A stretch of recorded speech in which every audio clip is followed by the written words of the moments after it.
Please stand for the gospel. The Holy Gospel of our Lord Jesus Christ according to Matthew. Glory to you, Lord Christ. In the time of King Herod, after Jesus was born in Bethlehem of Judea, wise men from the east came to Jerusalem asking, "Where is the child who has been born King of Israel, King of the Jews? For we observed his star rising and have come to pay homage to him." When King Herod heard of this, he was frightened, and all Jerusalem with him. And they called together all the chief priests and scribes of the people, and he inquired of them where the Messiah was to be born. And he told them, "In Bethlehem of Judea, for so it has been written by the prophet. And you, Bethlehem, the land of Judea, are by no means the least among the rulers of Judea. For from you shall come a ruler who is to be a shepherd of my people." Then Herod secretly called for the wise men and learned from them the exact time and date the star had appeared. Then he sent them to Bethlehem, saying, "Go and search diligently for the child, and when you have found him, bring me word so that I may go and pay homage." When they had heard the king, they set out, and there ahead of them went a star that had been seen and its rising, and until it stopped over the place where the child was. When they saw that the star had stopped, they were overwhelmed with joy. On entering the house, they saw the child with Mary, his mother, and kneeled down and paid him homage. They opened their treasure chest, and they offered him gifts of gold, frankincense, and myrrh. And having been warned in a dream not to return to Herod, they left for their home country by another road. The Gospel of the Lord. Praise to you, Lord Christ. Please be seated.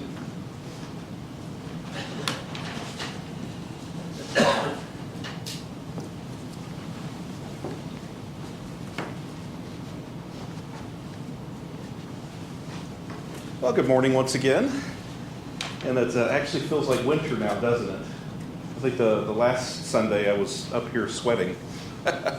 So it's good to have a little bit of seasonal weather.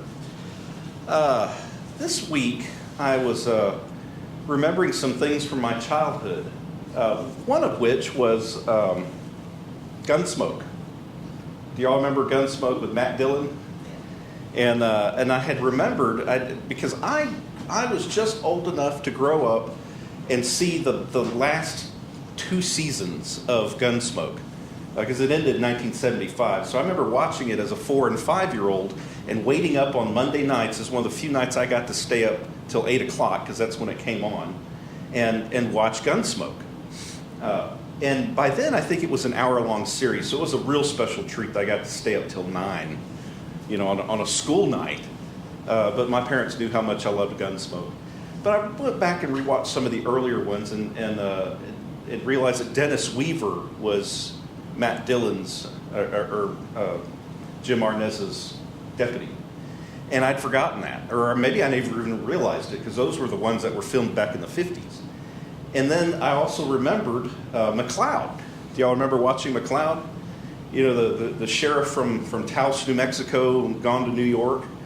And I remember the scenes of him riding down the streets of New York on his horse with his Colt single-action revolver. And those images are what I grew up with. I mean, I saw that on TV, and that's why I aspired to do and to be. And did. Well, I wanted to get my 2 6-shooters and my cowboy hat and my vest, and that's what I dressed up as at Halloween or parties, or sometimes just for the heck of it on Sunday afternoon. And I begged my parents for a set of cap pistols, and they pretty much refused to do it. They would not give me any pistols. And my parents were very adamant about me not learning to play with guns. Didn't work. And also with that, I wanted a badge. I wanted a marshal badge, or a Texas Ranger badge, or a sheriff badge. And my dad, being a detective lieutenant at the time, didn't really want me having anything that identified me as a peace officer. By the simple virtue of the whole notion of impersonating a peace officer. Or maybe if I lost it or left it behind somewhere, somebody else would get it. So they wouldn't give me cat pistols and they wouldn't give me badges. Well, eventually, around sometime, my grandparents gave in and did it. So my grandfather, I remember getting 2 cat pistols probably when I was about 5 or 6. And my dad finally relented and got me a badge. Now, this badge was made in 1978 because it's dated on the back, and it just simply says Star. This is my original toy badge that I wore around. And recently I've done some talks at Fort Concho, and this is the one that I wear.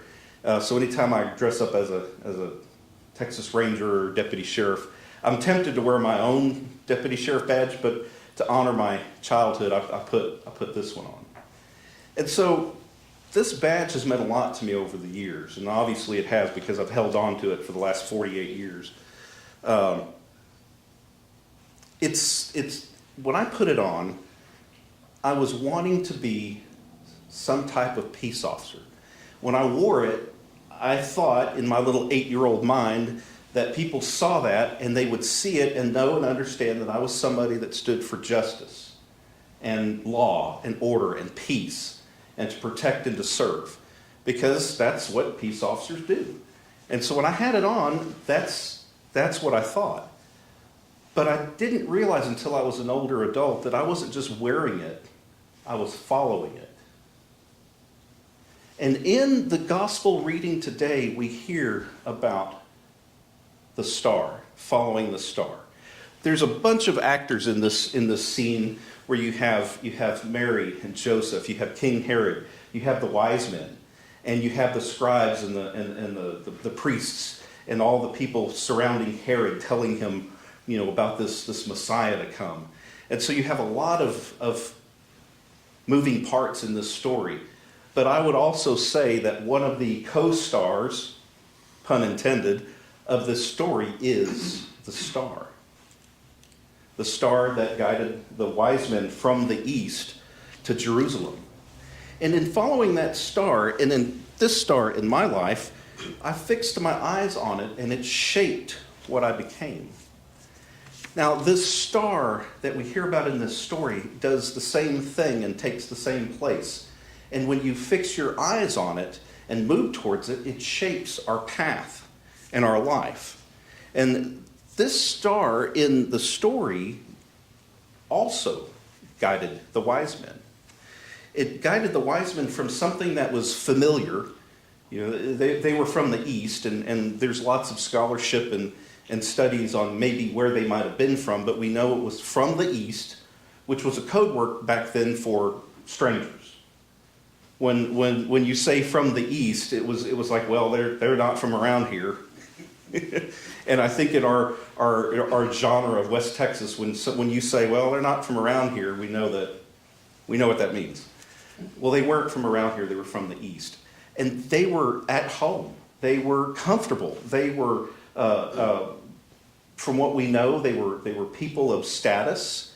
They were either kings or rulers or lords or maybe even elite businessmen, something of that nature.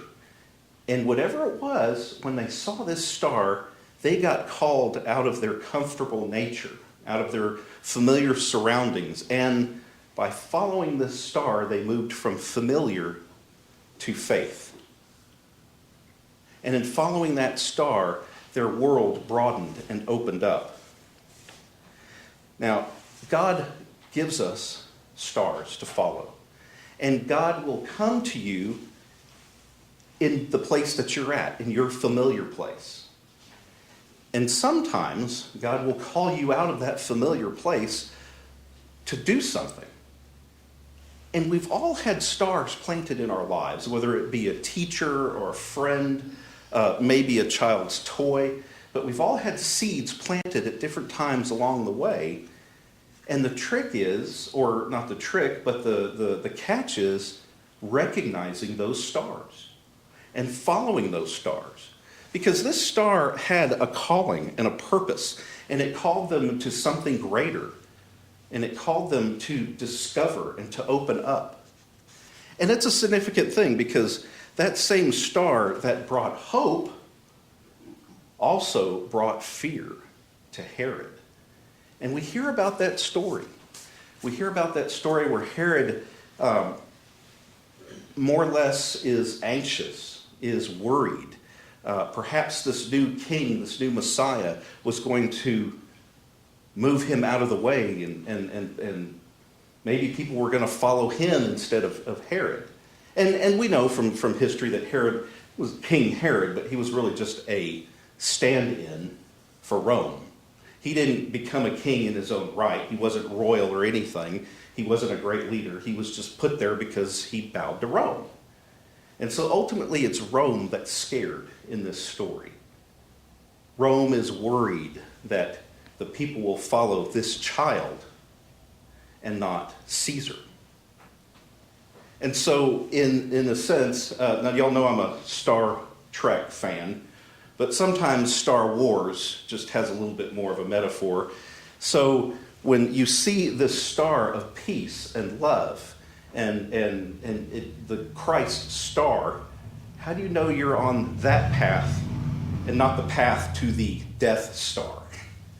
My Star Wars. Because you see the dichotomy in these two worlds. You see the Death Star and the imperial government and the totalitarian versus where Christ offers peace and love and joy and forgiveness and fulfillment. And you can see these two worlds. And it's by the good character of these wise men that they chose to not go back to Herod and sit at Herod's feet. And instead, they had an encounter with Christ. And when we follow our stars and we have encounters with Christ, it leads us on that path to love, hope, and joy. And in this path and in this encounter, they received a message to go home by another way. And I think that is the key, is when we encounter Christ, we are called to a new path, a different path, and we might not go back home the way we came. But that's also part of the journey. And that's part of where we are called to experience Christ in following this star. So today, this star causes us to have courage. It causes us to see love over power. And just as this star here guided me in my childhood, it led me to the life that I'm living currently today. But we still follow stars. God still puts those stars in our life to guide us to the Christ child, to guide us to a child, not a throne, to guide us to love and grace and peace. And so my question today is, what are the stars that we see today? What are the stars that we're called to follow today? And where might your star be leading you? Amen.